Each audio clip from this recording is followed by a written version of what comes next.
નમસ્તે મિત્રો, welcome to my channel. તો આજના બ્લોગમાં આપણે આવી ગયા છે શ્રી બજરંગ કચ્છી દાબેલી, જે નરોડાની સૌથી જૂની અને પ્રખ્યાત દાબેલી સેન્ટર છે. તો ચલો અંદર જઈશું અને એના ઓનર જોડે વાત કરીશું.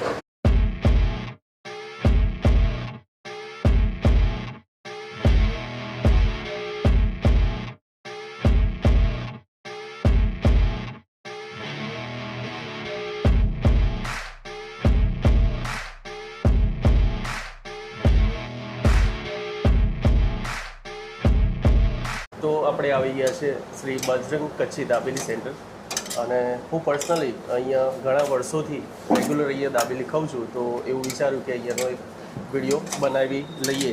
તો આપણે વાત કરીએ. કેમ છો? બરાબર, એકદમ મજામાં. આપનું નામ જણાવશો? જયંતિભાઈ પટેલ. શોપ કેટલા વર્ષ જૂની છે? આપણે શોપને તો 20 વર્ષ થઈ ગયા. બરોબર. 15 વર્ષ પહેલા લારી હતી. બરોબર છે. આજ બજરંગ કચ્છી દાબેલી. તે વખતે લોકો એવું કહેતા કે આ શું છે આઈટમ, અને એ વખતે કહેતા ભાઈ તમે એક વખત ખાઓ. હા. દાબેલી એટલે શું એવો પ્રશ્ન કરતો હતો. 92 ની વાત કરું છું. 92. અચ્છા, આપણી જે લારી હતી અહીંયા જ હતી કે આગળ હતી? બસ નરોડા.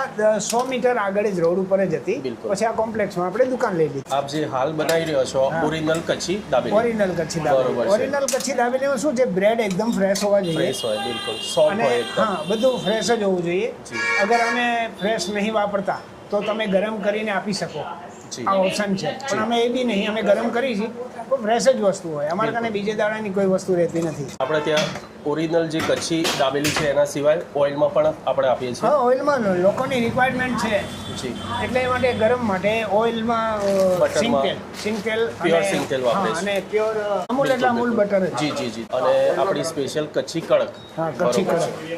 મિત્રો, ખાસ હું બપોરે આવ્યો છું વિડીયો ઉતારવા, કારણ કે સાંજના ટાઈમે તો અહીંયા પોસિબલ જ નથી કે આપ વાતચીત કરી શકો અને નોર્મલી ઇન્ટરવ્યૂ લઈ શકો અને થોડી ફોટોગ્રાફી કે વિડીયોગ્રાફી કરી શકો, કારણ કે અહીંયા રેગ્યુલર એટલી ભીડ સાંજે તો પુષ્કળ જોવા મળે છે. સવારે 10 વાગ્યાનો ટાઈમ છે. 10 વાગ્યાથી ચાલુ થાય. અમારી 4 થી 5 વખત ફ્રેશ બ્રેડ જ આવે, સ્ટેપ બાય સ્ટેપ. એકદમ ફ્રેશ જ હોય છે. સાંજે લિમિટ પૂરો થાય એટલે બંધ કરી દેવાનું. બીજે દાડે કોઈ વસ્તુ રહે નહીં અમારી. સાચી વાત.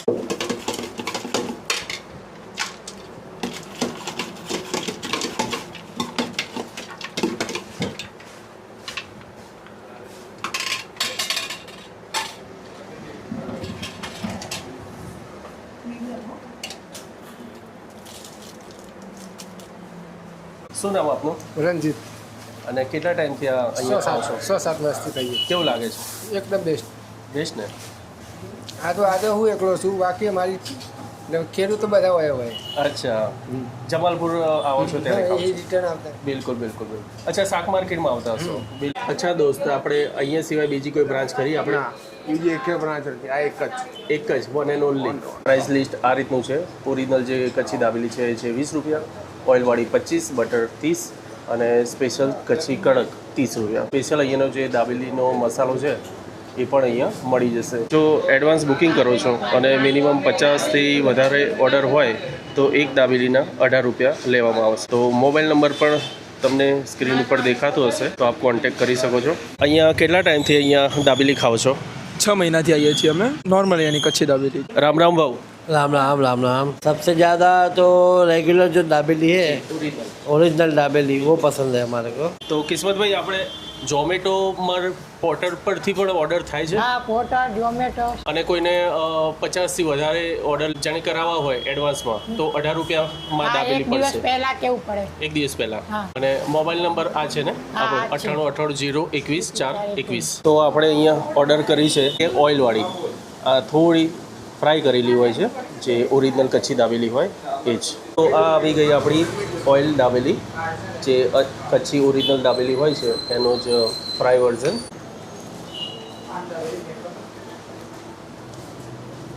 મસાલાનો એક યુનિક ટેસ્ટ છે. સિંગની ક્વોલિટી તમે ખાશો તો તમને ખ્યાલ આવશે કે આની અંદર જે વપરાય છે સિંગ સુપર. આપનું નામ જણાવશો? મારું નામ આર્યન પ્રજાપતિ છે. મને અહીંયાનું કચ્છી દાબેલી અને કડક બહુ સારું છે. હું ખાસા 5-1 વર્ષથી ખાઉં છું અહીંયાથી. સતીશભાઈ ભરવાડ. કેટલા ટાઈમથી ખાવ છો? હું લગભગ 20 વર્ષથી ખાઉં છું. ત્યાર બહાર અહીંયા અમને લારી હતી, પછી અમને દુકાન કરી, પછી ત્યારથી અમે અહીંયા પહેલાંથી આવી જ છીએ, રેગ્યુલર કસ્ટમર છું. ઈટ જે રેગ્યુલર કચ્છી દાબેલી કોકી કડકે ખાઈએ એ સારી આવે છે. રેગ્યુલર બપોર પછી આટલી ભીડ નોર્મલી જોવા મળતી હોય છે અને જેમ જેમ હજી સાંજ થશે એમ વધારે ભીડ જોવા મળશે.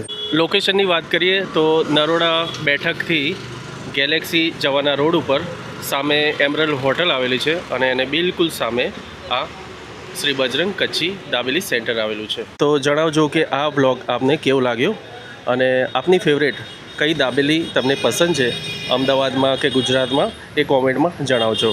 તો મળીએ એક નવા બ્લોગમાં. ત્યાં સુધી રજા આપજો. જય માતાજી.